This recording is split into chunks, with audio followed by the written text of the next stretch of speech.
RG Kar medical কলেজে chest মেডিসিনের PGT কর্তব্যরত মহিলা চিকিৎসককে ধর্ষণ ও নৃশংসভাবে খুনে দোষীদের অবিলম্বে কঠোর শাস্তির দাবিতে সারা বাংলা প্রতিবাদ দিবস পালন করল এআইডিএসও এবং এসইউসিআই সংগঠন। শনিবার বিকেল 4টা নাগাদ কোচবিহার শহরের ক্ষুদিরাম স্কয়ারের সামনে থেকে একটি বিক্ষোভ মিছিল বের করে তারা এবং সেই মিছিল কোচবিহার শহরের বিভিন্ন গুরুত্বপূর্ণ রাস্তাগুলি পরিক্রমা করে এবং কোচবিহার শহরের হাসপাতাল চৌপতিতে এসে পথ অবরোধ করে এবং প্রায় 15 মিনিট সেখানে বিক্ষোভ দেখায় এবং তারপর তারা আবার মিছিল করে সেখান থেকে চলে যায়।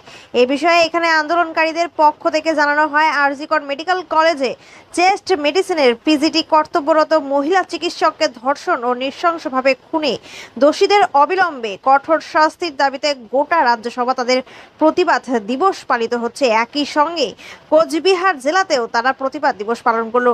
এ বিষয়ে এদিন এখানে আন্দোলনকারীরা আর কি জানিয়েছেন তা আমরা শুনে নেব বিস্তারিত। বলছি, আপনারা প্রত্যেকেই জানেন যে গতকালের যে ঘটনা, গতকাল সেই ঘটনাটা পাওয়া যায় ঘটনা আরো আগের দিন, যে কর্তব্যরত অবস্থায় যে কলকাতার বুকে স্বনামধন্য college medical college RG Kar medical কলেজে চেস্ট মেডিসিনের যে পিজিটি ট্রেনিং, সে তাকে যেভাবে হত্যার শিকার হতে হয়, তাকে কর্তব্যর অবস্থায় তাকে ধর্ষণ করে এবং খুন করে।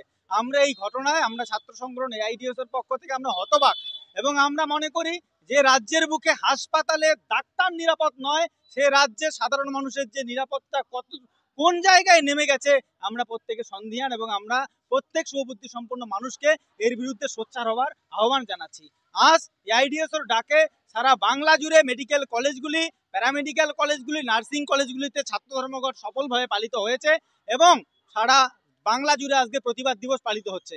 আমরা কোচবিহার শহরে তারই অঙ্গ হিসাবে এই ক্ষুদিরাম মূর্তির থেকে শুরু করে একটা মিছিল, আমরা প্রতিবাদ মিছিল কোচবিহার শহর পরিক্রমা করব। আমরা সকল সুবুদ্ধি সম্পন্ন নাগরিকদের কাছে, মানুষের কাছে, ছাত্রদের কাছে আবেদন, আসুন এই যে ছাত্রী মৃত্যুর ঘটনা, হত্যার ঘটনা, যেভাবে তাকে ধর্ষণ করে হত্যা করা হয়েছে, এর বিরুদ্ধে সোচ্চার হই।